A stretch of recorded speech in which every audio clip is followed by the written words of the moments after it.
Hello, good evening, and welcome to episode 98 of the Below the Yellow Line podcast. I'm your host, Joe Lanny Pavlon, Justin Hebert. Yep. Tonight, as per usual, alongside me. Hopefully, Danny, he might be at work, but we'll have him join later if he's around.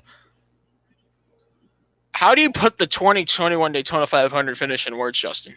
Oh, it was unbelievable because nobody expected the way it was gonna play out. Because if you didn't see the end basically they were single file after their pit stops. They were just training around the top, and then the final lap, I think it's trying to start making a move with 2 to go, didn't work. Final lap, Brad Keselowski on the back straightaway and Michael McDowell, they had a run. So McDowell was planning to push Keselowski by Logano. Instead, Logano kind of gave a block kind of late that Keselowski had nowhere to go, spun him into his teammate, and caused this big crash at the end, making Michael McDowell ahead of Chase Elliott and Austin Dillon at the time of caution. And Michael McDowell, at the age of 36, from Phoenix, Arizona, one of the most respected underdog NASCAR veteran drivers on the circuit for the last 10 plus years, last almost 15 years in the Cup Series, has won the Great American Race. Now, this is just as much of a miracle as Trevor Bayne 10 years ago, Michael Waltrip 20 years ago, and even as far back as Sterling Marlin.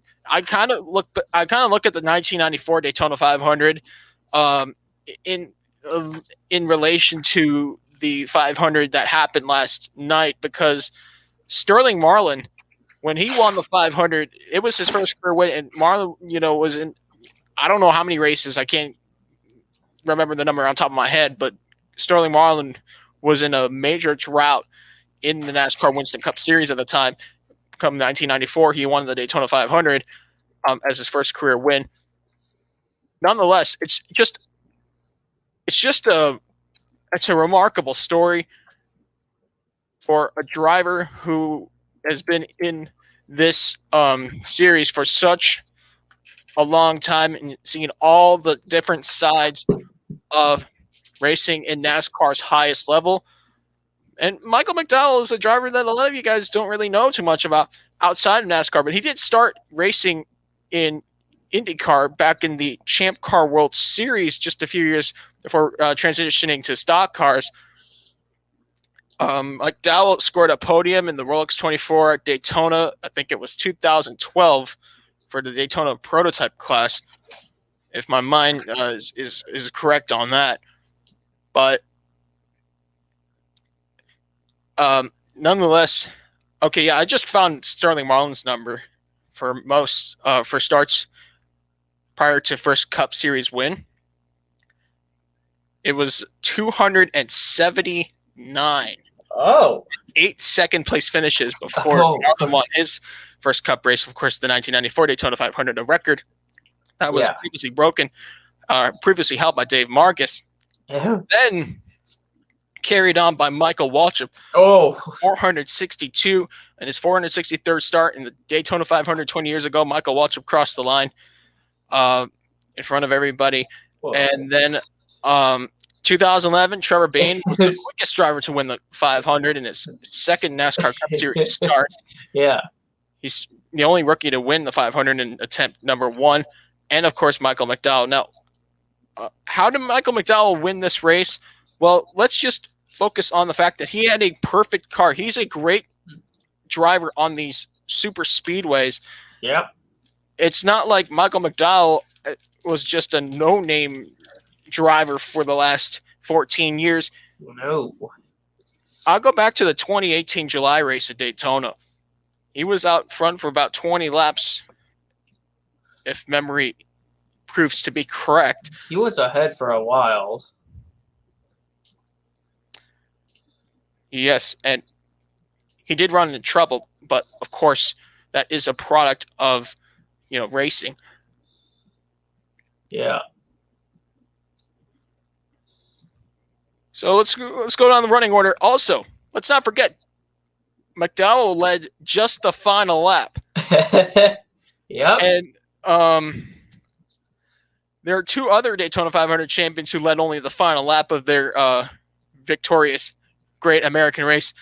That happened first time in 1990 with Derek Cope, and 2017 with Kurt Busch, and of course this year Michael McDowell. And guess what? All three of them were in this race. Yeah, but Derek Cope did not last too long in the race. You'll figure out where he finished. Yeah, he did finish in the back. So, yes, Michael McDowell started 17th in the race for Bob Jenkins' team. We'll get into Front Row Motorsports in a minute, but in terms of the drivers who won the Daytona 500 as their first Cup Series win, he joins the 8-driver club, last joined by Trevor Bayne, 2011, 2001, Michael Waltrip, 1994, Sterling Marlin, 1990, Derek Cope, 1970, Pete Hamilton, 1967, Mario Andretti, and 1963, Tiny Lund. Yeah. I was about to say, if 2021, people are like, what about 2031? That's in 10 years. We don't know. I'm telling y'all right now, come back in 10 years, and there'll be another first-time winner in the 500. Yeah, because it looks like that. 2011, 2001, 2011, 2021, 2031's in 10 years. Maybe will happen again. Oh, it still seems too far from what? Yeah. All right. With that said, let's discuss the team, the winning team. Now we mentioned the winning driver, Michael McDowell, and how he was known for surviving a very awful-looking crash in 2008 and qualifying for the Texas Motor Speedway race in his second start. McDowell was released from his ride and went through the start and park ranks and drove for many start and park teams. Now, you might be asking, what is a start and park? Maybe some of you fans watch other forms of motorsport and don't understand what a start and park deal is. Well, during the recession, when the economy tanked like never before, many small teams without sponsors in NASCAR's top 3 highest levels would literally enter the race. They'll start the race and purposely finish out of the race. They'll exit after 2, 3, 4 laps, behind the scenes, pull behind the wall, pick up the last place money. Yep. And continue that trend until they feel comfortable to run the full distance. And many drivers would have to race for these teams, or not race, but really just start and park for those teams. And that included Michael McDowell and Front Row Motorsports, the team owned by Bob Jenkins, the car owner, who put 3 cars together. And his team has definitely evolved for the better. They're not, 100% towards the front powerhouse programs in NASCAR, but they are commonly found in the top 15. Yeah, like even at non-plate tracks, you see them up there. Like John Hunter Nemechek, he had an impressive 9th at Darlington. Like those types of finishes. Michael McDowell, he's up front at road courses in that 34 ride, which is impressive for that team because they don't have. If people have never noticed, Front Row Motorsports, their cars sometimes, if they don't have sponsors, they would usually have they used to have Taco Bell or recently Long John Silver's. The reason Bob Jenkins is a franchise owner of those 2 restaurants. So if there would be if somebody didn't have a sponsor, they would put Long John Silver's on the car. Like that's why you saw sometimes like Travis Kvapil having that paint scheme in 2011 when he drove the 38 car.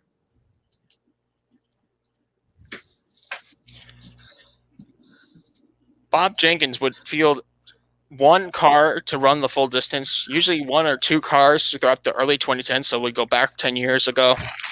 And the Front Row Motorsports group would actually start and park at least one car every race, or keep that car in the top side of owner points to be guaranteed in the races, but yet sacrifice to get the important purse for last place and preserving those race cars, not putting them out there in danger.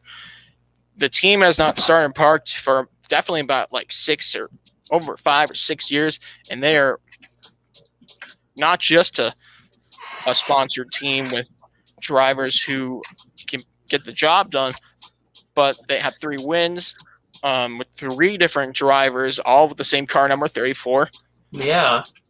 David Reagan's victory in 2013 of the Aaron's 499 at Talladega. I was about 14 years old. That team finished first and second. It was David Gilliland in second place. And if that wasn't, miraculous enough. Oh, 26. Butcher winning, the 2016 Pocono race with Bob rang out the rest of the distance off fuel mileage. That was a good win, all right, but it just didn't seem as legit. This was legit. Yeah, because he was up. Michael McDowell, he was in the top 5, top 10 for most of the race. That's the thing. People think, oh, it's a fluke, but Denny Hamlin even said that Michael McDowell was up front. So that's... Yeah, he avoided that wreck on the early wreck that we're going to talk about. He avoided that to actually be up there, he was close to being in the wreck too. I remember he was really close to get severe damage, but missed it.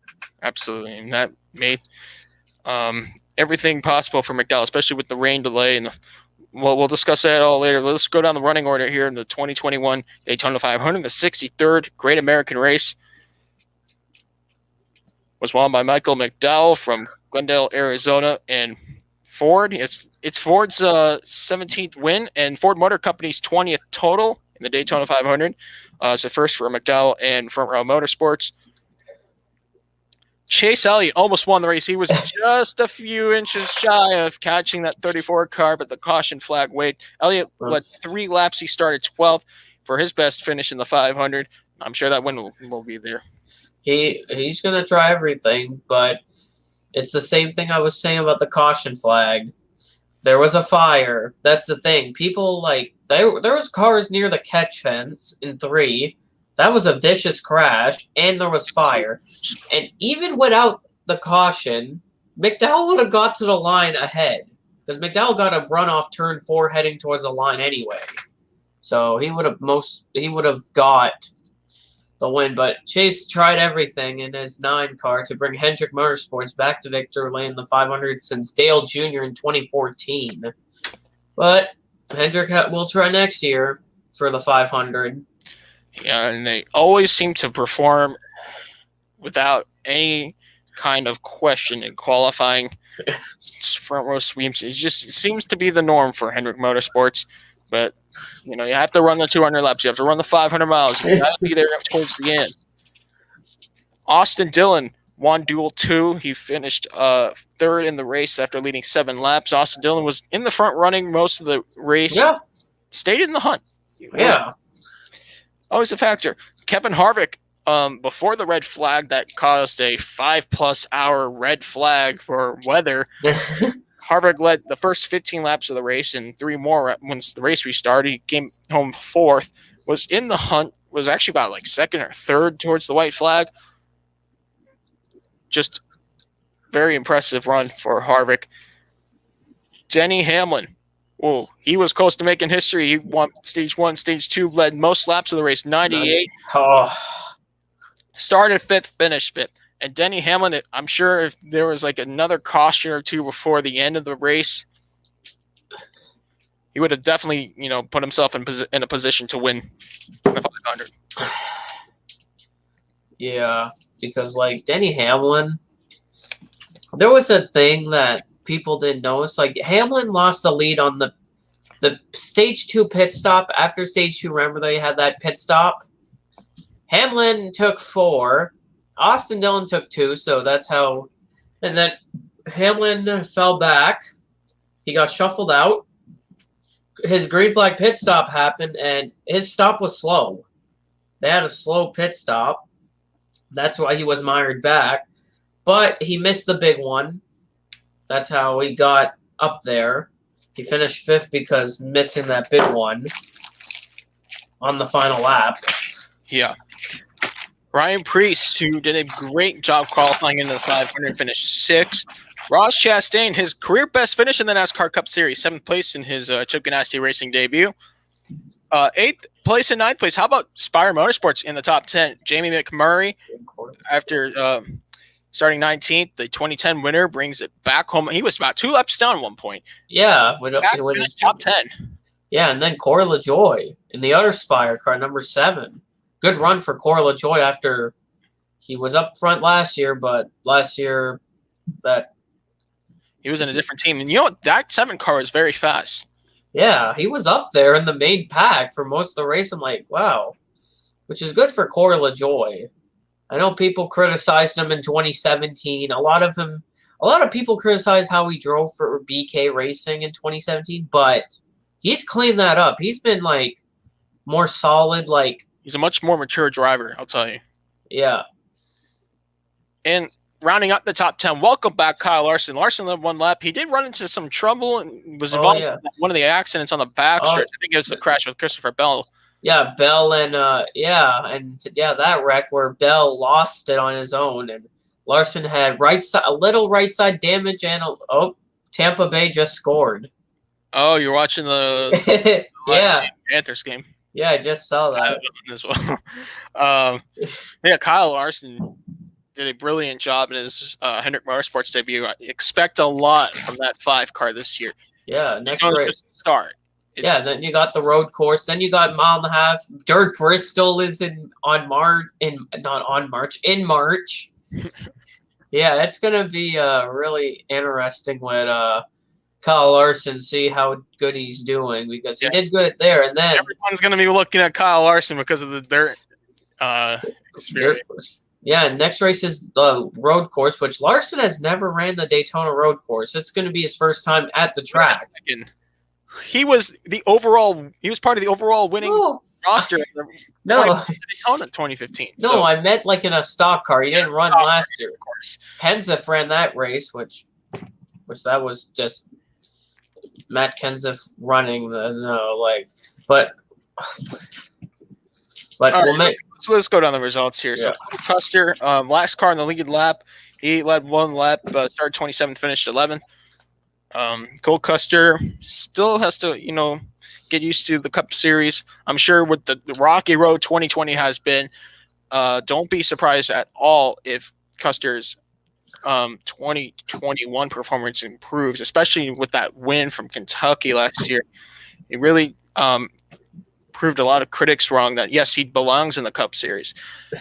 All right, let's get into some of the the drivers who really got affected by this. We'll start with Joey Logano. He was leading at the white flag, never made it back to the finish line.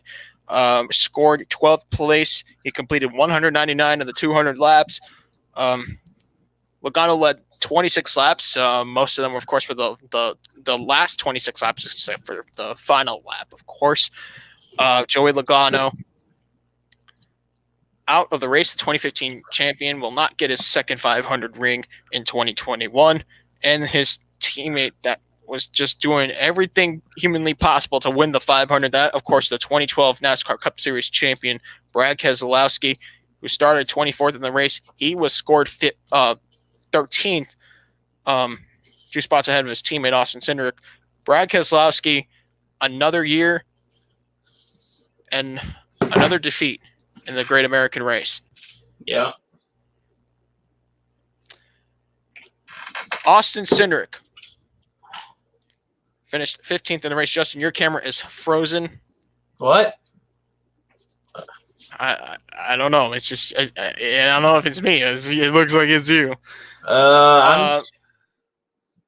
Joseph, your camera froze for a second. My quality good? Is my quality good? Yeah, it is now.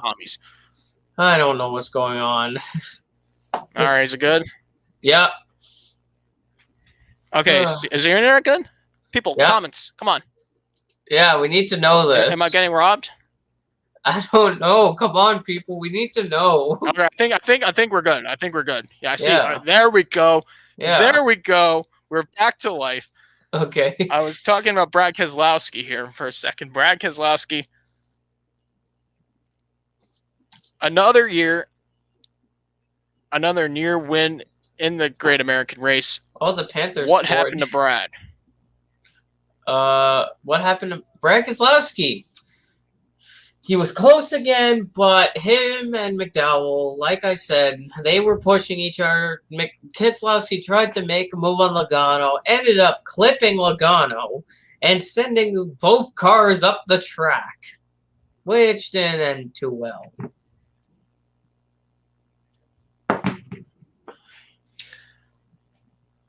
I think Brad just tried to do everything he could. In the last 2 laps of the race, I saw so much determination in Brad Keselowski. I don't think I've seen that. I mean, Brad's a great driver, don't get me wrong, but I didn't see that kind of determination from the Michigan driver in some years. Like, this has to go back to the early 2010s during his 2012 championship.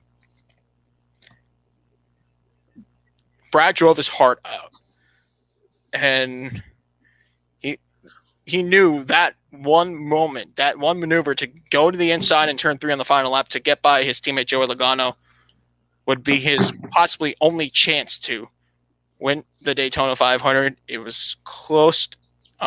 He really pulled the Hail Mary. Yeah. It never worked out, and took not only Brad but Joey Logano out of the race. And it didn't seem like the two pesky drivers were upset at one another. No. I think everybody understands the reason behind what Brad was trying to accomplish, and it was very gutting to see him out of that car, and we're glad that Brad was okay.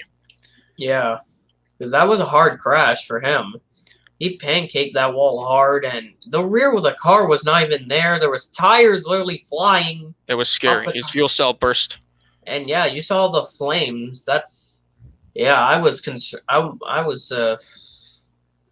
just true testament to safety. Yeah. How far we've come in the sport.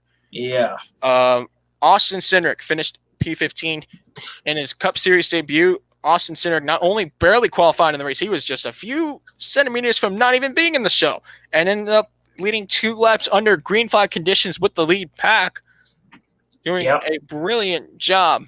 And he was the highest. And he was the highest rookie in the race. Yes, highest rookie of the race, Austin Cindric. Yep. Christopher Bell, who drove very well during the early stages of Stage 1 since the race restarted.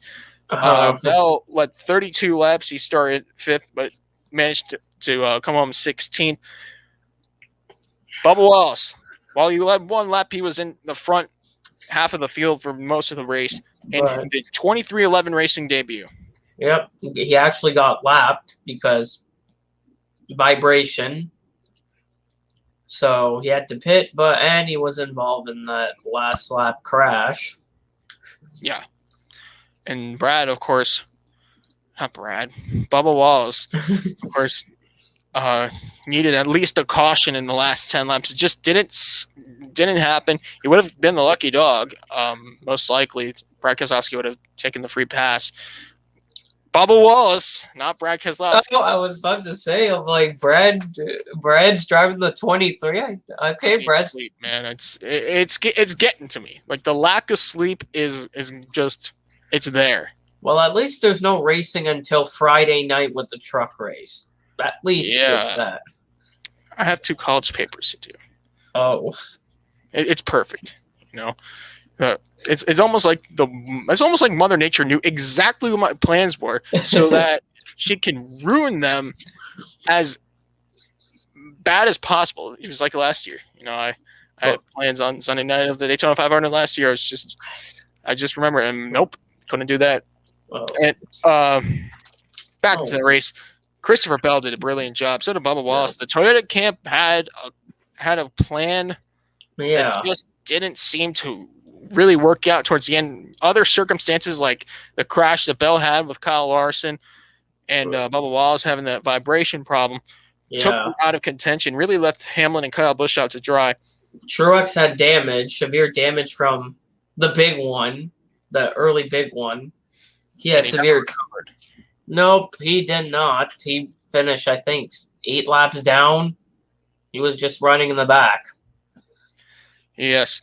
All right. William Byron, he was another driver who never recovered from that big one. Started second, finished 26. Kaz Gralla led 10 laps. He was up towards the front when the race resumed. But Gralla retired with a fire in his brake rotor. yeah, in the right rear. Bizarre. Yeah, I never expected. Like, oh, he left again, and then it caught on fire for a second time. It's like, okay, there's really some issues on that 16 car. Gralla was doing good in that 16 car until that moment. Very impressive. And Kaz Gralla might not have even made the Daytona 500 if the crash involving Garrett Smithley and Noah Gragson of the duel didn't happen, Yeah, and his car was severely damaged, and in the first wreck when Briscoe crashed, his car was so beat up, and he made the 500. Yeah, that is true. So after Gralla, Ryan Blaney didn't have much of a race. He was taken out in the first big one. Now, these drivers were taken out in the first major crash that happened on lap 15. And, of course, the incident with lap 3, Derek Cope. But, Ryan Blaney was out. Anthony Alfredo, in his Cup debut, out of the race, finished 32nd. Eric Almirola, who won Duel 1, started third, had a very fast car, out 34th. The pole sitter, Alex Bowman, led the first lap. And his second career pole in the 500. Taken out, finishing 35th. He really had a fast car. It just didn't go his way. Yep. Daniel Suarez in the Trackhouse Racing team debut, a team owned by rapper Pitbull and former NASCAR driver Justin Marks. What a combination. Suarez had a fast car in the duels. Oh, yeah. That 99 car they brought, it was a hot rod. Super.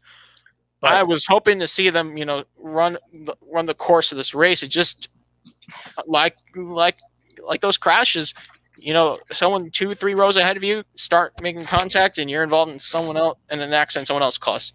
It's part of the Daytona 500. It's part of super speedway racing, and that's why the fans love to watch it and the drivers hate to be in it. Next, David Reagan qualified his way in the Daytona 500. Started 18th, was out of the race on that lap 15 caution, finished 37th. Ryan Newman, who a lot of people came to watch as he redeemed racing in this event after last year's crash, which nearly took his life. Ryan Newman was out very early in the race, and it looked like he was about to lead for a moment, but I'm just glad that we got to see that moment when Ryan Newman was up in the front after everything that happened last year. But if he was still in the race, if Newman avoided that crash, he might have stayed in the hunt to win the Daytona 500. Eric Jones was another driver I was excited to watch in that 43 car for Richard Petty Motorsports. He started 31st and was taken out in that wreck. And Derek Cope was the first caution. He crashed on lap 3. Final start for 62-year-old Derek Cope, who won the 1990 Daytona 500. And he will continue to stay in NASCAR as a team owner from here on out for Starcom Racing. Derek Cope, it's unfortunate that it ended so fast, but the gratitude is just beyond words. I'm thankful to watch a driver like Derek Cope. He might be the last NASCAR driver to have raced in the 80s to have raced in the Cup Series. Yeah. Like, Derek Cope, if people forget about him, people say, oh, Derek Cope is the worst driver. There's things that he's done which were impressive. Remember when Derek Cope qualified 5th at Darlington for Arnold Motorsports in the 50 car? I was like 5 years old. Like, that team was that team was a small team, and he ended up qualifying 5th with that lap. And there was at one point they took 2 tires at Texas, and they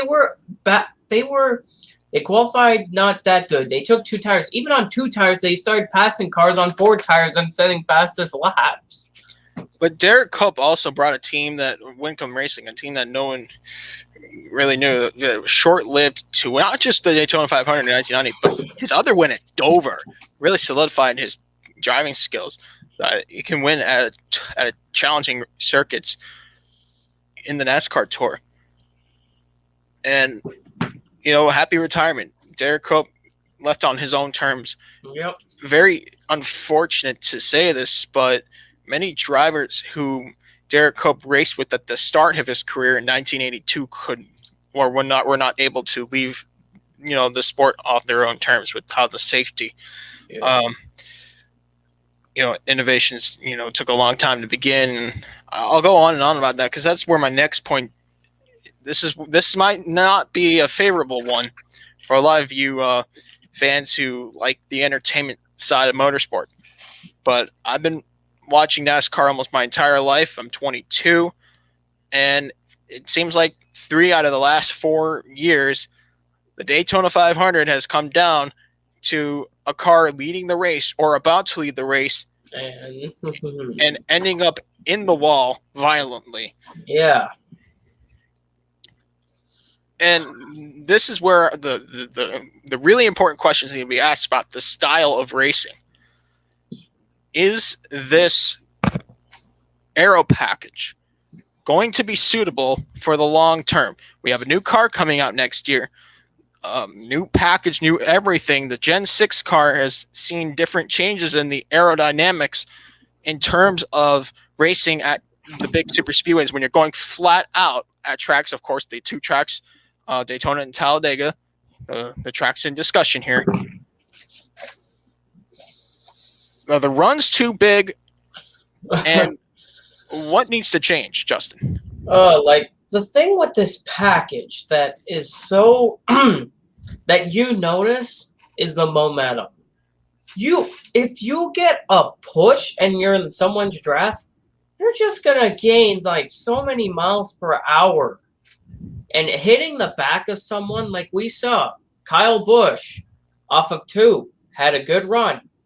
So he pushed Christopher Bell, who got so much momentum because of it. Almirola, who was in front of him, you can't handle a push like that. No. Because people said, oh, Almirola could have saved it. You can't save it when you're going like somebody hitting you at over 200 miles per hour in the back of you. Yeah, and that force, I think I learned this back in physics school. I don't know when I took physics. Might have been high school or something, but like an object of motion is in motion. It was like Newton's laws of physics. When one ball hits the other on that, what do you call it? The stringy thing. And the ball on the other side starts swinging. Yes. I think about it now, I'm like, yes, that's how pushing is. How pushing is defined in NASCAR. Yeah. It's slipstreaming or drafting, as it's called in the United States. Yeah. The bump drafting, I think, has been taken out of hand. We went 10 years ago, about 10 or more years ago, the tandem drafting mechanism was learned, and that's when problems really began. Yep. I think when tandem drafting, especially 2011 in the Cup Series, when it became nearly the exclusive method to win at Daytona and Talladega. Yeah, like NASCAR had to take action. Yeah, like in 2011, remember the 500 or many spins because of tandem drafting. Like, example, Kyle Busch and Mark Martin. Kyle Busch spun early. You also had, who was it that's... Oh, yeah, Montoya spun off the front. McMurray clipped Montoya when they were... Yeah, it's like... It's all those drafting, and then, like, there was some packages, like 2013 was not the best 500. If that race just ran single file too much, but 2014 they had a good package. 2014 and 2015 they got a grip, and then 2016 I don't know what package they switched in late 2016 when the car started getting loose off the corners. Yeah, like remember Brian Vickers. Logano checked up, and Vickers got loose because of that off turn 4 in the 500. Dale Jr. spun into the inside wall because of that. Chase Elliott spun into the infield. I just remember the cars were just so loose. And then 2018, the package, the new cars for like the Camaros, for the Chevys, but they had created so much drag, I remember. Yeah, and people complained about handling. The handling was so like.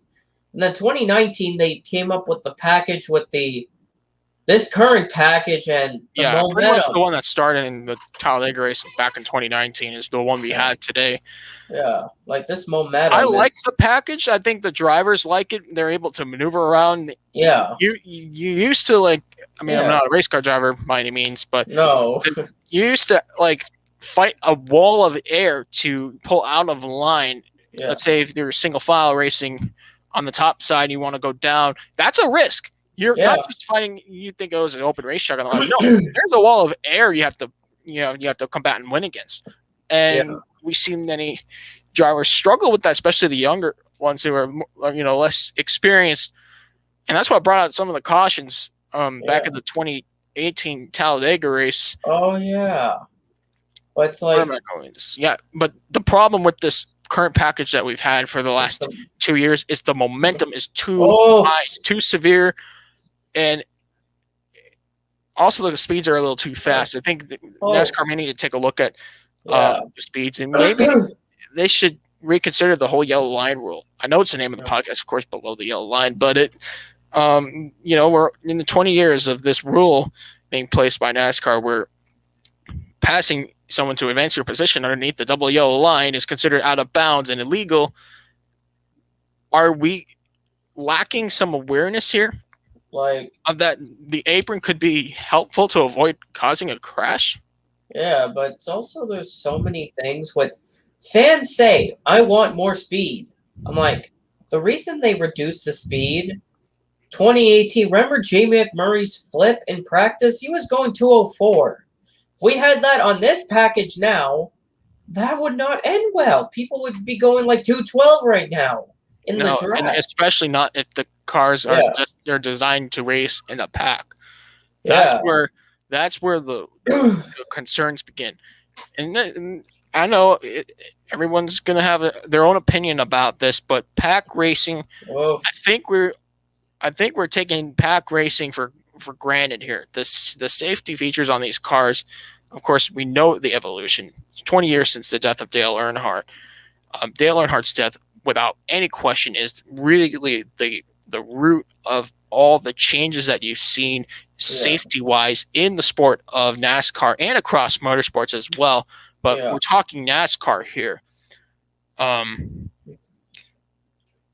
we taking advantage and taking the safety of these cars for granted? And let's not lie. Brad Keselowski and Kyle Busch walking away from that accident was never inevitable. That was never an inevitable thing. Yeah.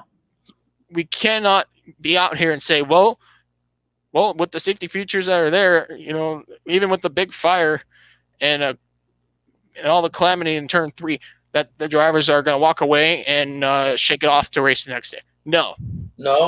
I think another thing that sorry to cut you off there, Justin, but I was thinking a lot about this today, and I want to say it on the podcast here, but the drivers, I think us fans need to remind ourselves, just because a driver walks out of a car, it doesn't mean that driver is uninjured. Yeah. Yeah, because you could still be injured and just don't know it. Like, people could get it's like Dale Jr. Remember Dale Jr.'s concussions? Sometimes he didn't even know. Like, remember Kentucky? That was his latest concussion. Remember when he crashed at Michigan in 2016? He didn't know he had a concussion until after the Kentucky race. They couldn't race for the rest of the season. Like, Dale Jr. had like 3 concussions prior to the one that gets closed in 2012, and then he did it again, or not did it? Or he announced to the public again of what's going on after a series of crashes that Earnhardt Jr. sustained in 2016. Yeah,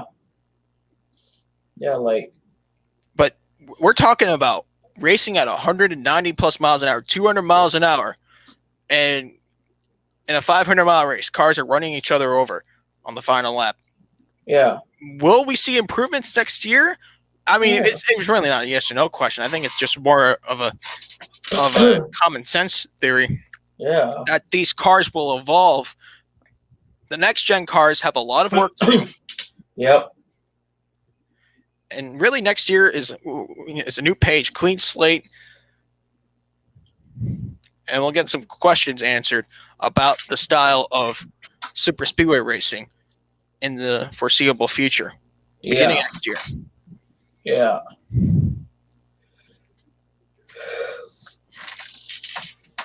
All right, with the Cup Series out of the way, the Daytona 500 just didn't seem to disappoint. The weather. What about the 3 o'clock starts? Does NASCAR need to reconsider when they start these Cup races? There's races that I get why they should start there, but there's some races I don't get why they start too late. Like, for me, the 500 would be good around 1 o'clock Eastern. That's a good time to start a race. Like, 1 o'clock Eastern. I know that people say, 1 o'clock Eastern. No, that's too late for me. 1 o'clock Eastern's fine. Where I live, it can be too early if you're on the West Coast. Yeah, because 1 p.m. Eastern, that's 10 a.m. Pacific. Like, right. It's just like, I just don't. There's some races I get why it starts later. Just the races on the West Coast, I get that. Yeah, that's understandable. But on the East Coast, there's some that just doesn't make sense sometimes. Like the Daytona Road Course. That race at 3 Eastern. But the thing with the road course, well, we can race in the rain on the road course, just not on the speedway. But it's kind of funny. The weather's more perfect this weekend than last weekend. It's unbelievable. Like, we needed the rain during the road course would have been okay, but not during the 500. It's like they swapped the weather to get from. They swapped the good weather for the bad weather for the 500 instead.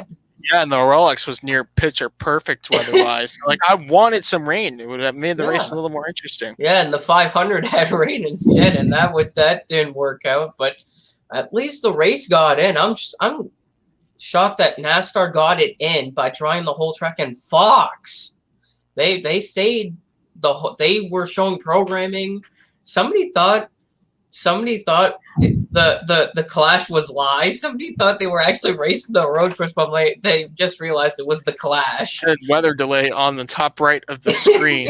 That's true. It said Fox and weather delay underneath, so I guess that person didn't pay attention too closely. Yeah. Well, let's talk Xfinity. How about last year's champion? Austin Cindric picking up exactly where he left off by winning the Daytona 300-mile race. Yeah. The beef, it's what for dinner 300. Yes, that's the title of the game. I just keep it short and sweet here for the Daytona 300 name.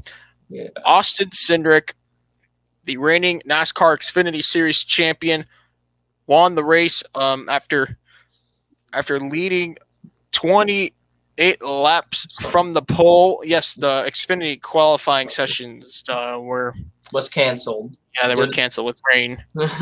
Yeah. And in fact, 2 drivers on the most laps, 28 laps each. Both Cindric and Harrison Burton. But Austin Cindric drove very well in the last few laps, blocking professionally. And in the end, it was Austin Cindric with Verizon 5G as a sponsor this year, picking up the win. Brett Moffitt picked up the second place finish after winning stage 2 and leading 6 laps. Moffitt scored his best career finish in the NASCAR Xfinity Series. And then you have the Burton cousins. Harrison Burton, son of former NASCAR driver Jeff Burton, finished 3rd after leading 28 laps. And Jeb Burton, the son of 2002 Daytona 500 champion Ward Burton, finished 4th in his debut with Colleague Racing. Speaking of Colleague Racing, 5th place was AJ Allmendinger. AJ started 31st in the race. Yep. Brandon Brown finished 6th after leading 1 lap and had a very fast car, as well as Myatt Snyder. Now, Myatt Snyder, he's going to run for the full championship this year. Yep. Some expectations from him. Don't be surprised at all if Myatt Snyder stays in the championship hunt. Yep. How about Brandon Godovic, a Yeah. sports car driver turned stock car amateur? 8th place is career best finish for Sam Hunt Racing and Toyota. Yeah, that was impressive for that 26 team. Speaking of Toyotas, 9th place, Daniel Hemrick in his Joe Gibbs Racing debut, and Jason White from Virginia finished the top 10. How about that? First race since 2014, Fontana. For Jason White, the driver from Virginia, Jay White. Yep. Driving for RSS Racing in their Ford debut. Yep. All right, let's see outside the top 10, some drivers I wanted to mention. Cesar Boccarela from Parkland, Florida. How about Cesar getting his career best finish of 12th for Mario Goslin's team? Cesar started in 38th place, stayed in the hunt. So that's a very good performance for the 45-year-old driver. Ty Dillon in his Joe Gibbs Racing debut led 2 laps. He was part of the big one, but managed to rebound to 14th place. He started 32nd. Timmy Hill led 4 laps and finished 20th. Riley Herbst led 12 laps in his Stuart Haas Racing debut, and Herbst finished 26th for the team that's co-owned by Fred Biaggi in the Biaggi Den Best Racing squad. And also, people are probably wondering, where did all the junior motorsports car finish? They all finished out of the race. Michael Annett crashed, going to pit road, and overcorrected it pretty badly. Allgaier, Gregson was involved in another wreck, and then Allgaier and Josh Berry were involved in the same crash. Yeah, so Junior Motorsports did not have a good race at all. No, and especially knowing how good they are in this Daytona race, it didn't seem very like them. But let's not forget there are 32 other races in the season. Yep. Justin Allgaier, as you mentioned, out of the race. He retired, finishing 28th after leading 8 laps. Justin Haley retired, finishing 29th after leading 7 laps. Ryan Siegel had 23 laps and crashed out, finishing 31st. Noah Gregson, last year's winner, finished 32nd out of the race. And Brandon Jones, who won Stage 1, survived a miraculous crash after leading 3 laps. And again, the safety features of these cars have done so much to protect the driver. Yeah, because he got spun through the grass and then came back up, and then Cody Ware in the 17 just got nowhere to go. Also collected Alex Labbe in the 36 car. Yeah, it was a very frustrating day for DGM Racing. Yeah, because they had the 92, the 36, the 90 did good, the 36 crashed out, the 92, they just finished many laps down. The 91, the Ford car, they did not even make the field. Mario Goslin's 91 car, they didn't make the field either, so not the best day for the team. Right, they'll be back on the Daytona Road Course for round 2 of what is currently a 33-race tour in the NASCAR Xfinity Series. Now let's talk some trucks. What a wild Friday night of NASCAR Truck Series racing for 250 miles on Daytona International Speedway. Yep. Ben Rhodes, after leading 7 laps, picked up his 4th career win and probably his biggest win so far yet. Ben Rhodes started 23rd and had an adventurous Friday night Truck Series race. Yep. And it gets even more bizarre. Jordan Anderson. Now, if this start-finish line was just like the one in Talladega, he'd be the one in victory lane. Jordan Anderson went from 11th to 2nd on the final lap and was already side-by-side with Ben Rhodes. Yep. Started 20th, his best career finish, once again, just like last year. And what a story this could have been. Cory Roper. Cory Roper, the owner-driver.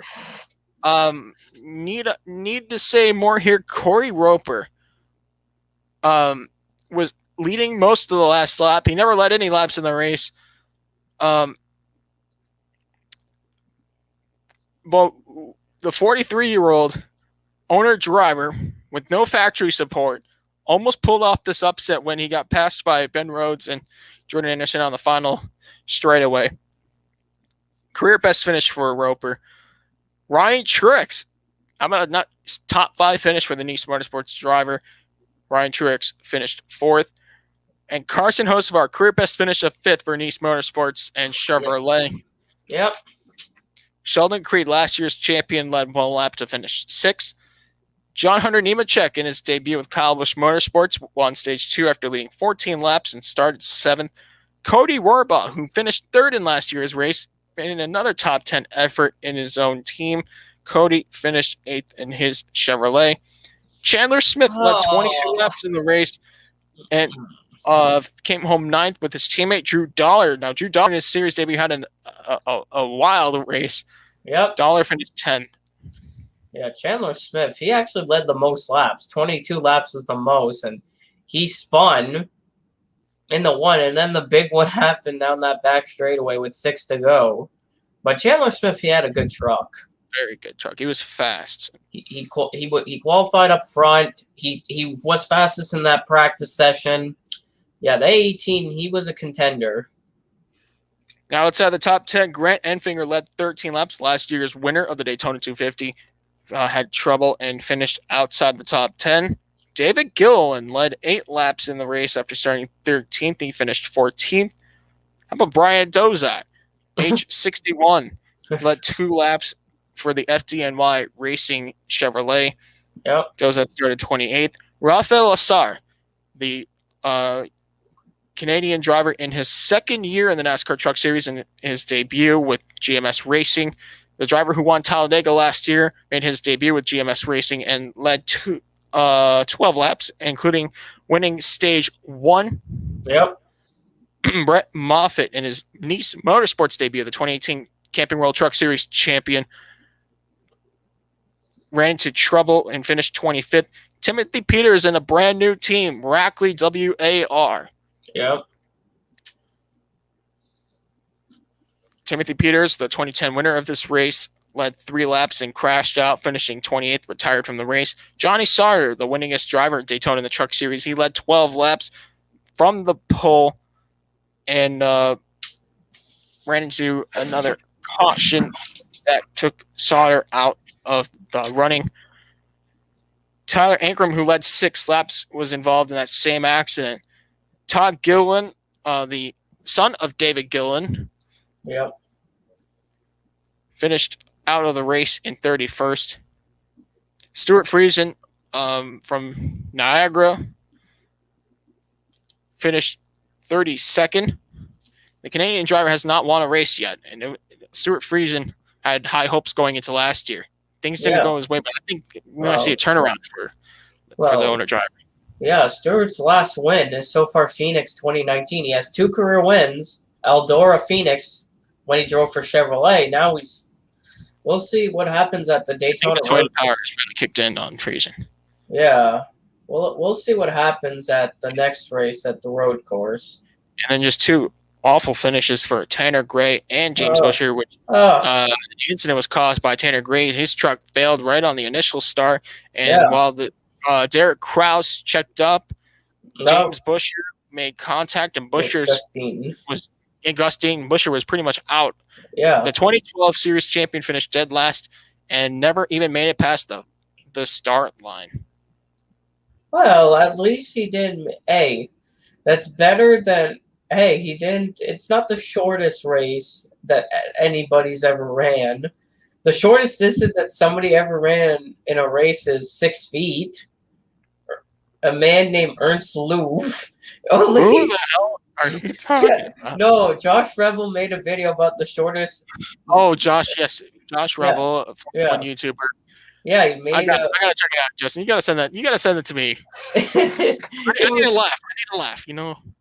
It's just so funny how it just happened. Who was the driver that crashed out of the Indy 500 qualifying or on the warm-up lap after qualifying on pole? Was it Cristiano D'Amato? Oh, I think it was. Roberto Gonzalez. I don't even know. I need to know better about my IndyCar stats. But yeah, like the other 2 NASCAR Series, trucks will return this weekend on the Daytona road course for round 2 of what is currently a 22-round season.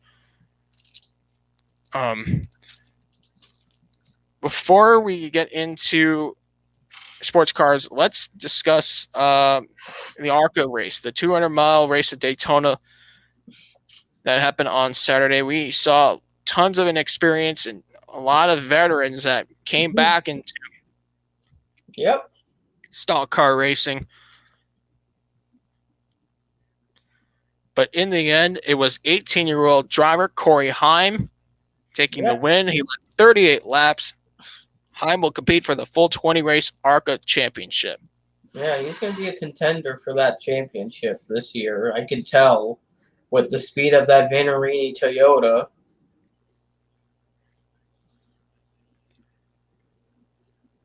Finishing second was the Venturini teammate of Corey Heim. That, of course, was Drew Dollar.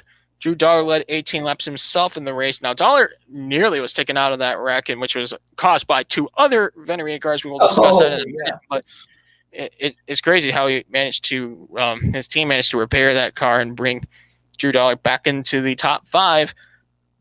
Well done for them. Brent Holmes, last year's champion, the owner-driver, finished 3rd. Ty Gibbs from Joe Gibbs Racing finished 4th. And how about Kyle Sieg from RSS Racing, rounding out the top 5? Yeah. 48-year-old driver Derek Lancaster led 5 laps and finished 6th. Tanner Gray had a much better going in the ARCA race than he did in the truck race Friday night by leading 12 laps and finishing 7th in the top 10. And this gets even cooler. How about this story? 8th place finish, upstate New York's Andy Jankowiak, a former delivery man who sold almost all of his belongings to become a race car driver. And also, Joseph, I guess at one point for funding his he runs also the NASCAR Modified Series. Yes. He actually, to fund his team for a part of it, he was delivering pizzas to fund his racing team, which is for him. Just impressive. Him finishing that high in that car was just so impressive. I'm just happy that he brought it back in one piece and can use that car again in Talladega. Yeah. 9th place, newest prospect in the GMS Racing crew, Jack Wood for GMS Racing. And my pick to win, unfortunately, he did not get the victory, but it was, of course, Sean Corr, a privateer driver, finishing 10th, rounding up the top 10. Wow. Well, your pick did better than mine. Yeah.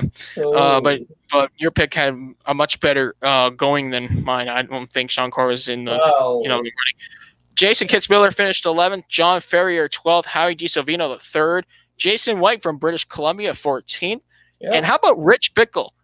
Rich Bickle qualified 4th. Now he's 59 and a half years old. Yep. His last ARCA Menard Series start, hear me out, 1996 at Atlanta Motor Speedway. 96? In the General Tire Hoosier 500K, where he qualified on pole, led 42 laps and finished 4th. And one of the most violent ARCA races of the 1990s. You can find that on YouTube. I'm sure it's there somewhere. But yeah, Rich Bickle never ran an ARCA race since, and I wouldn't blame him after a race like that. But he came back almost 24 years later, and he qualified 4th. Yeah, really good for that number 45 car. All right, running down the order, Eric Codell finished 16th, Richard Garvey 17th, Tony Brendinger 18th, Benny Chastain, age 78, top 20. Well done for the Cram Enterprises driver. Tad Moffitt 21st, Con Nicolopoulos 22nd. Now this is where your driver had problems. Gracie Trotter led 8 laps in the race. She started 2nd and was involved in an accident. Actually, 2 incidents, which took her out of contention. Justin, what happened? The first accident, she got into her teammate, Derek Griffith, a little bit too hard, which spun the 55 and caused a big crash in 3 and 4. Then the second incident, she's just running along.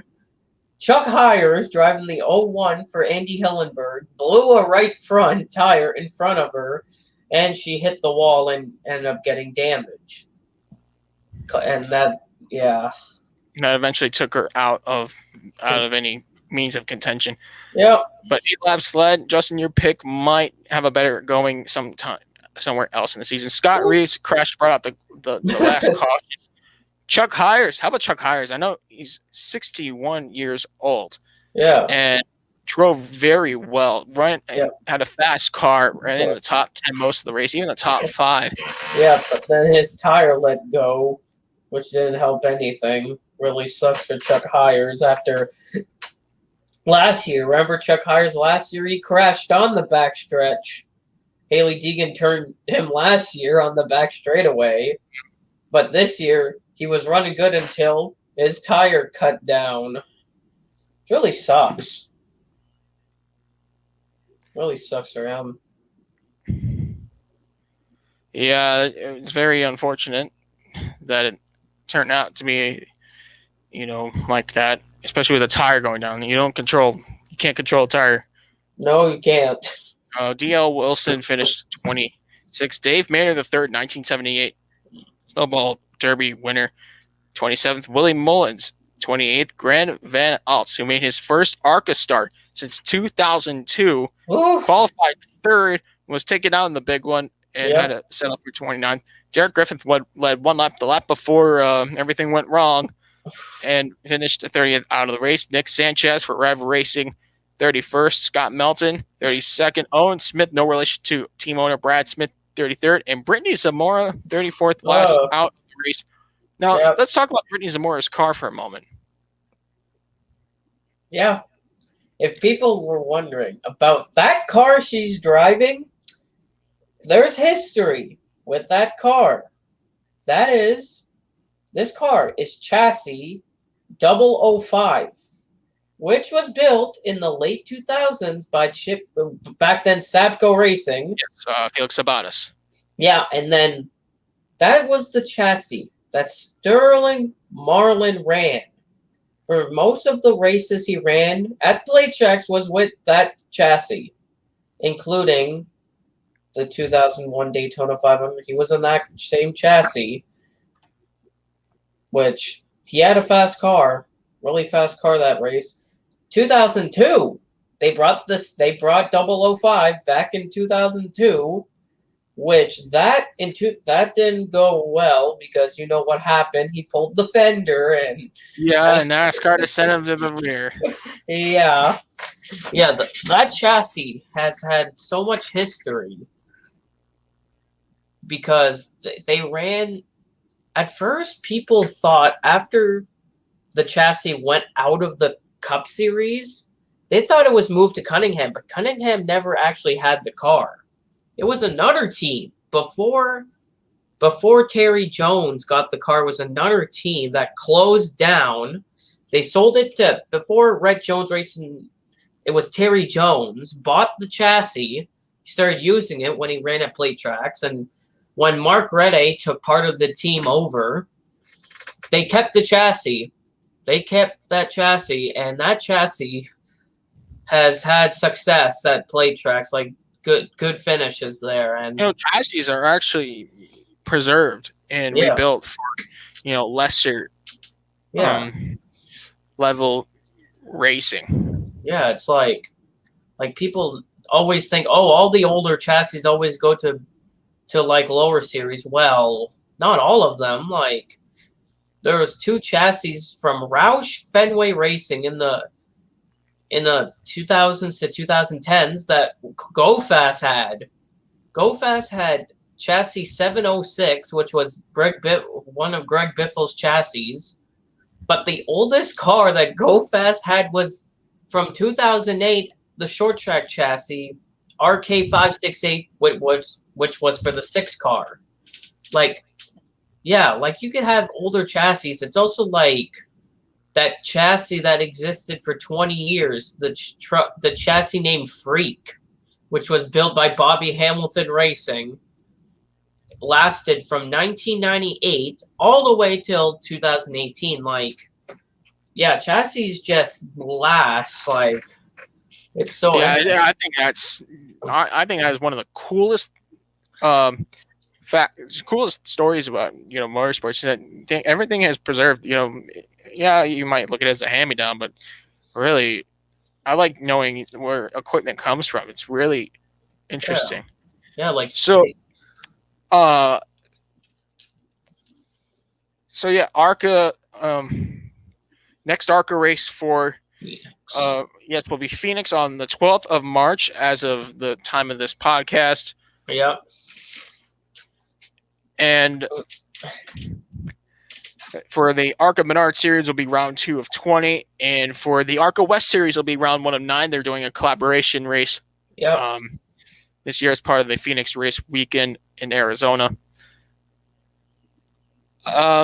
We'll discuss the other ARCA race that happened. That was the ARCA Menard Series East opener, and wow, was that a thriller. Yep, it was. Really. Speaking of René Jones Racing, they scored a very clutch win with Max Gutiérrez at age 18 from Mexico City.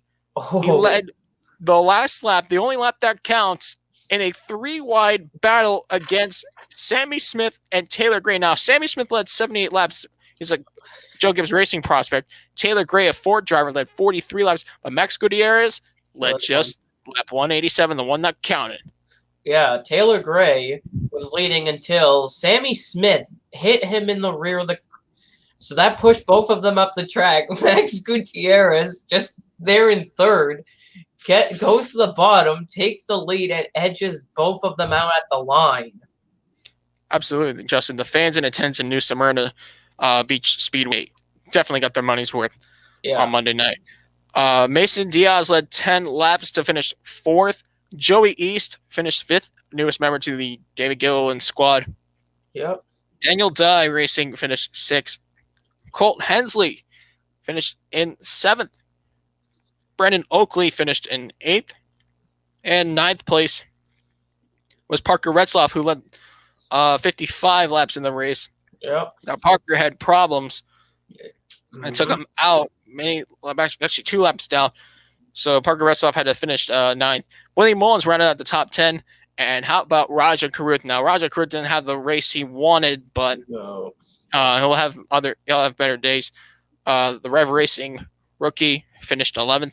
Richard Garvey finished 12th. Jack Wood for GNS Racing 13th. Carson Quapple, the son of 2003 NASCAR Truck champion Travis Quapple, finished 14th for Bruce Cook. And Andy Hillenberg's Dick Doney starting parked on lap 4 to finish 15th and last in the race.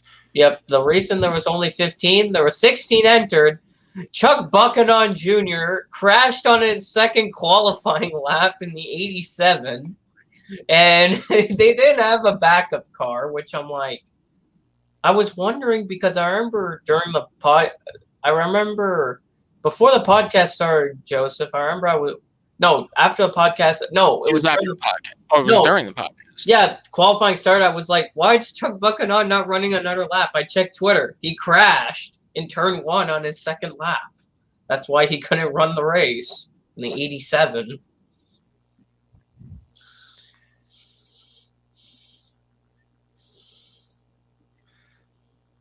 Well, in terms of the ARCA East Series, as of this podcast, they will return to action on the 27th of February at Five Flags Speedway for the Pensacola 200 for round 2 of 8. Now, I think that race might happen just knowing where the track is located. Yeah. So there shouldn't be any issues on that. Yeah. And also, before we get into the sports cars, we'll hold on sports cars in another discussion because it will intertwine with the Daytona Road Course for NASCAR. But Monster Energy Supercross at Orlando for the first Orlando main event. Cooper Webb and KTM, Red Bull Racing Factory KTM squad, P1 for Orlando Part 1 over Ken Roxon. So Ken Roxon's winning ways were put to a stop, but of course his points lead was also a little bit shrunken in the point standings. Zach Osborne for Husqvarna 3rd. Justin Barsha, the Gas rider, came home 4th. And Eli Tomac, the reigning champion in Kawasaki, finished 5th in the race. Now, the 450 SX standings include Ken Roczen, he's got 161 points. Cooper Webb, second, 148 points. Third place, Eli Tomac, 132 points. Fourth place, Adam Cianciarulo, 118 points. And fifth place, Justin Barcia with 115 points. And they'll be back this Saturday night for the second Orlando feature. Yeah. All right, let's talk sports cars. The Asian Le Mans Series was, like we mentioned before in the other podcast, the 4 hours of Bahrain were separated into two events. Bahrain?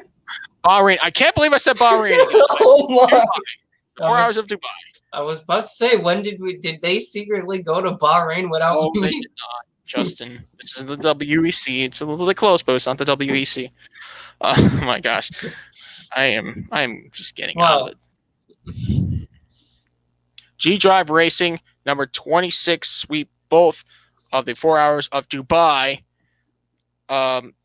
in week one of the 2-week Asian Le Mans Series UAE trip with drivers Yifei, René Binder, and Ferdinand von Habsburg in both races. But let's talk race one. It was the Aurus-01 LMP2 G-Drive Racing over the number 28 Jota Sport ARCA 07.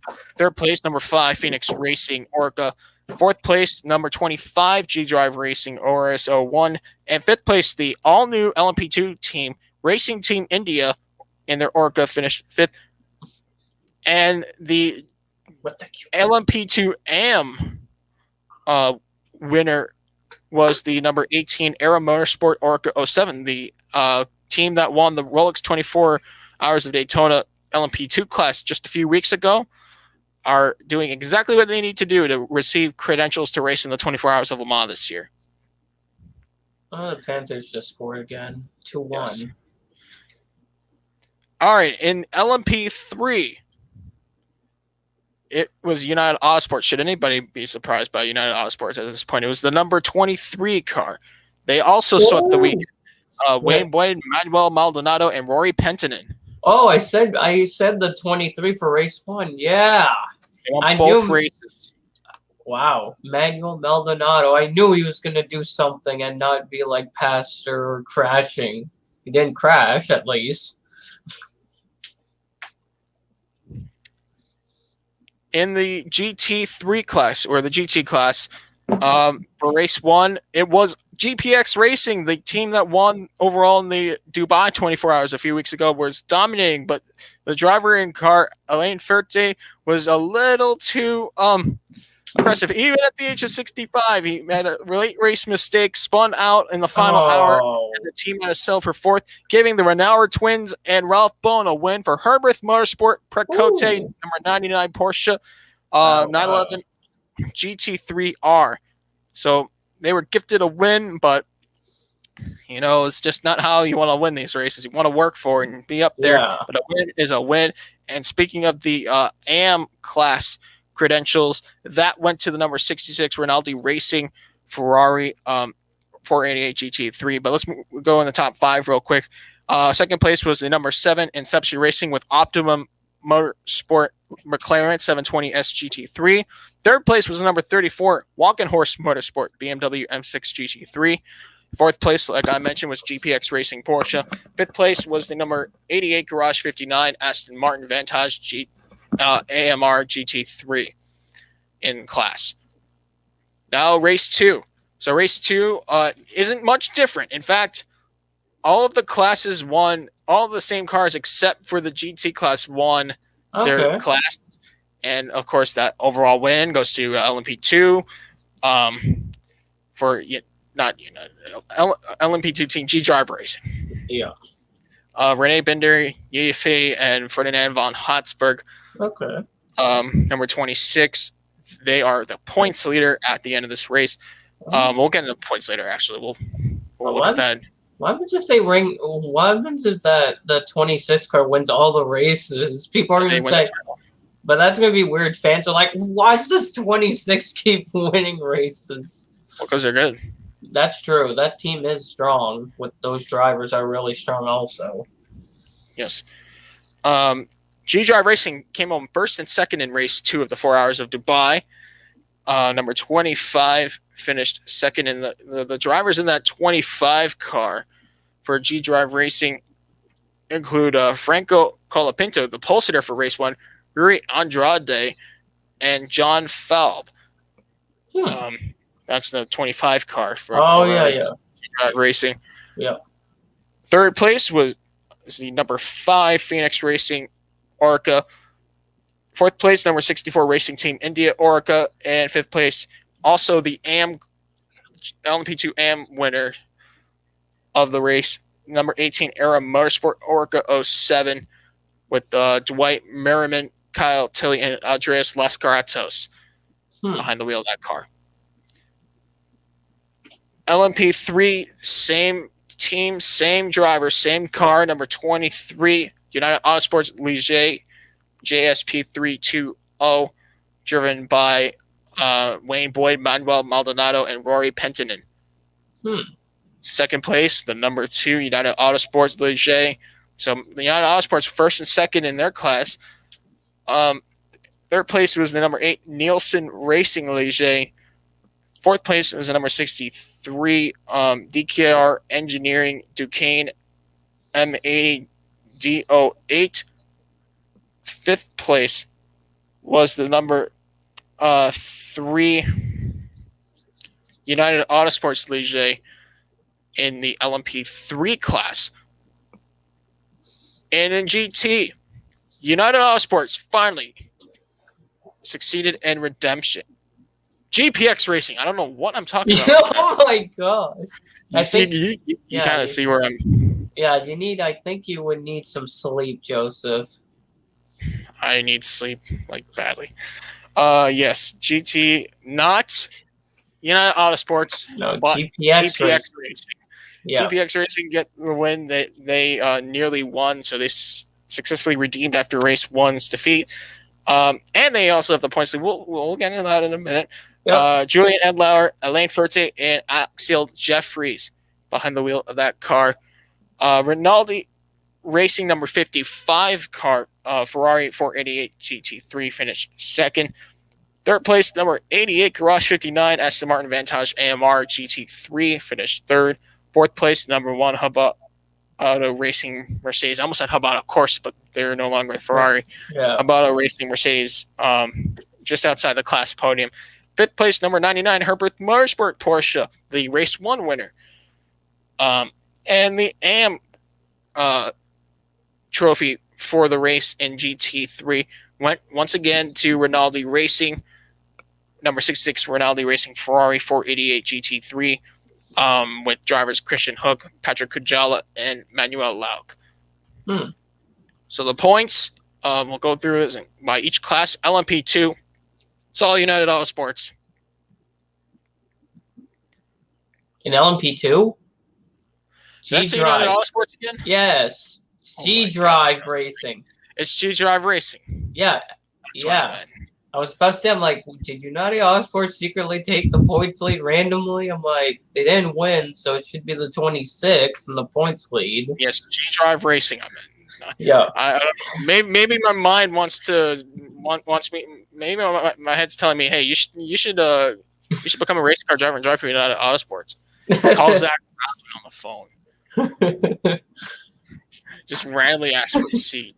I don't think he'll say yes. I think he'll say go race other things. I think he's going to ask for my FIA driver license.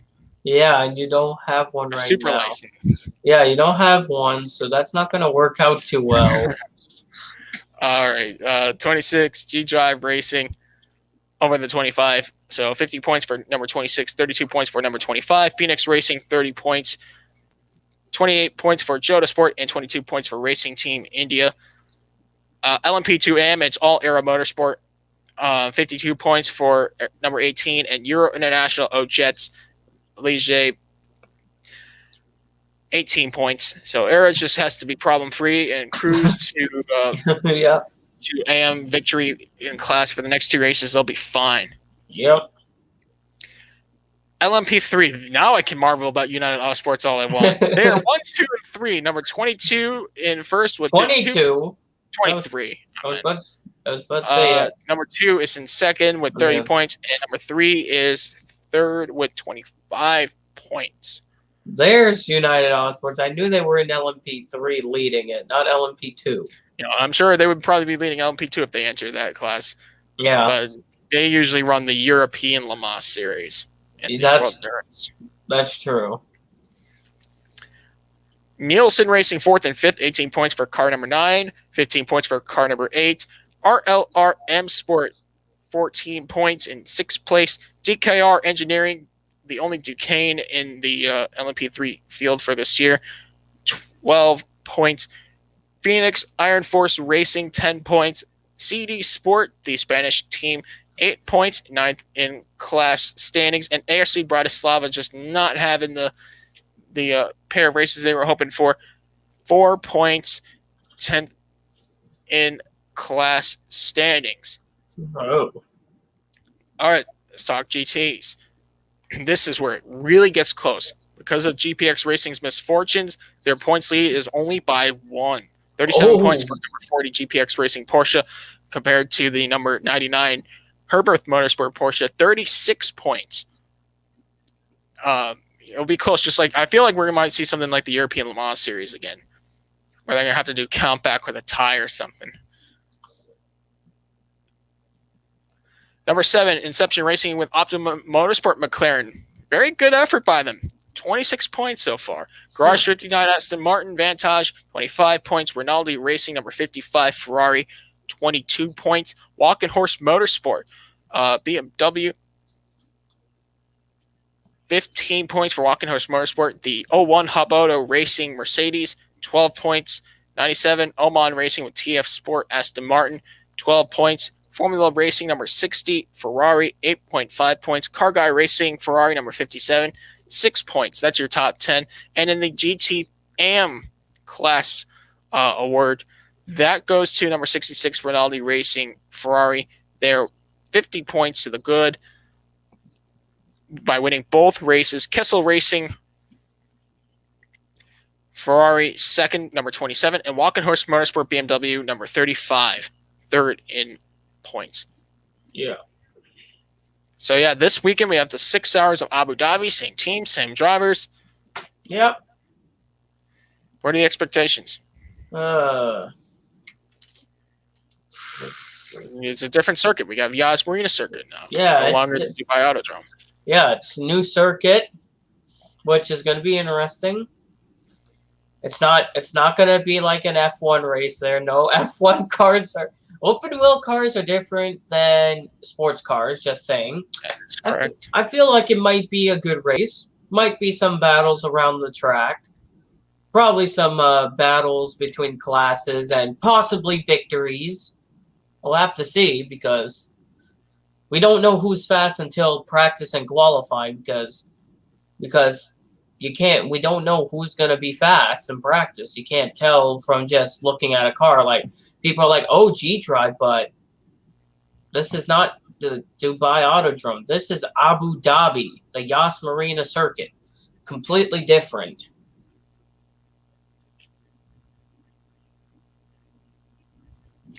Yes, sir.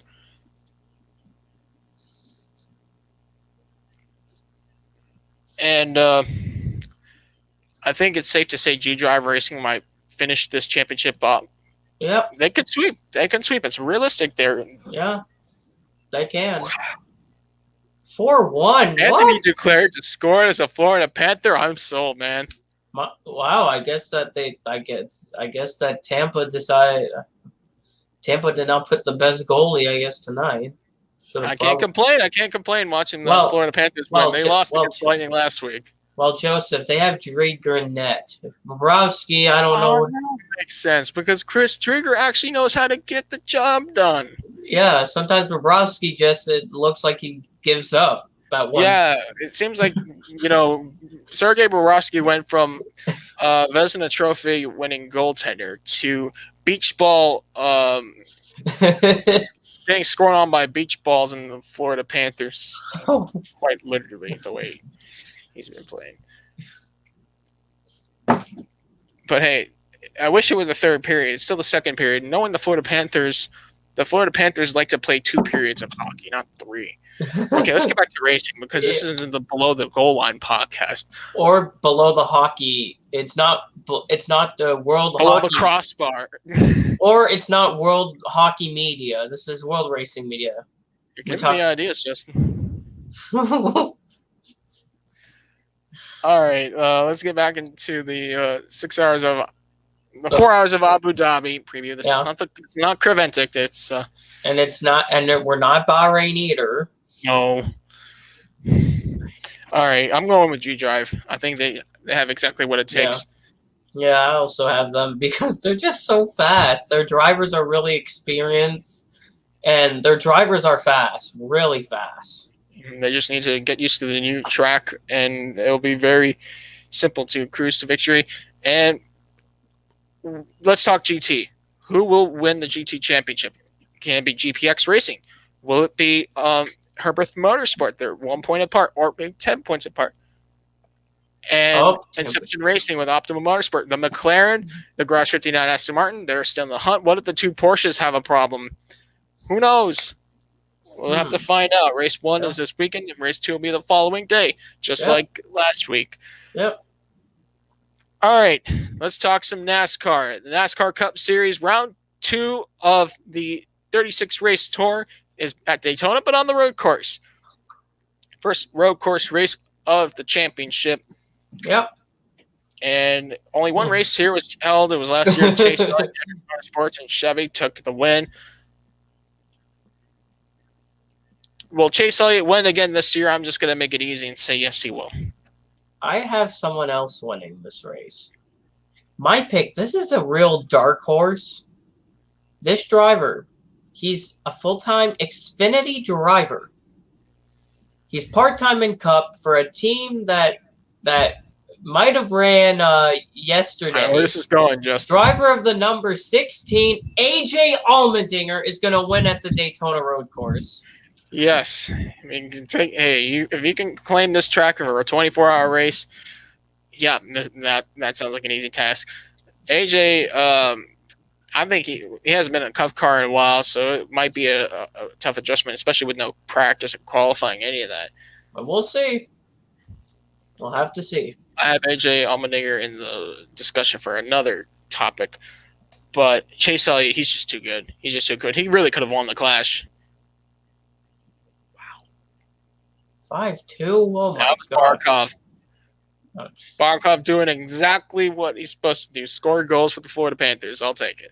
Yeah, but still. I don't bring a Bruce cap, but if you haven't watched the podcast, my other team is the Florida Panthers. That's true. Yeah. I'm just thinking about, Cup, this is going to be interesting. There's no chance of rain, so the rain that we wanted for the Rolex 24 and for this race, and it was last week during the 500, and now it's beautiful sunny weather. It's like, why? Something else, ain't it? All right, Xfinity Series, round 2 of 33. Likewise to the Cup Series. Last year was the first time the series ran at Daytona on the road course. Austin Cindric. You know what? I just realized something. I'll say this for later. Austin Cindric for Team Penske and Ford took the win. Who's going to win this time around? Okay, my pick. This driver, he's won many road courses.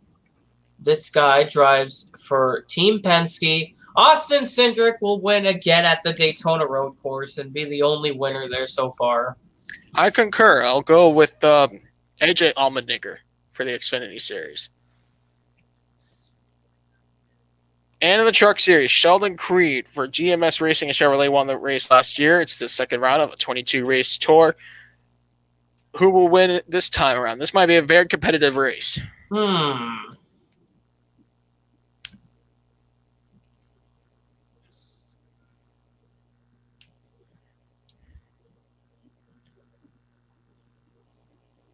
I have a bold prediction. Oh, geez. I'm scared of this bold prediction. Well, just by the looks of what happened last week, I think he should be laughed at for predicting this guy. But you know what? He seems to be very solid when it counts. I never seen him really perform well on a road course, but I'm going to put all my risks of making a wild prediction on this driver, and that is Derek Kraus. Okay, I thought you were going to go with a back marker. I'm like, what? Okay, my pick, this driver, he's driving for a new team, new manufacturer from last year. He drives the number 24 GMS Racing Chevy. Rafael Lessard is going to win at the Daytona road course. All right, so you got Rafael Lessard. I got Derek Kraus. I was going to point out that all three of the winners from the Daytona road course race last year went on to win the championships in their respective divisions. Oh, Sheldon yeah. Creed Trucks, Austin my. Cindric and Xfinity, and, of course, the Cup Series champion, Chase Elliott. I just realized that after. Like, oh, yeah, Creed won it, and then Cindric, and then Elliott. I'm like, oh, I just realized that. Yes.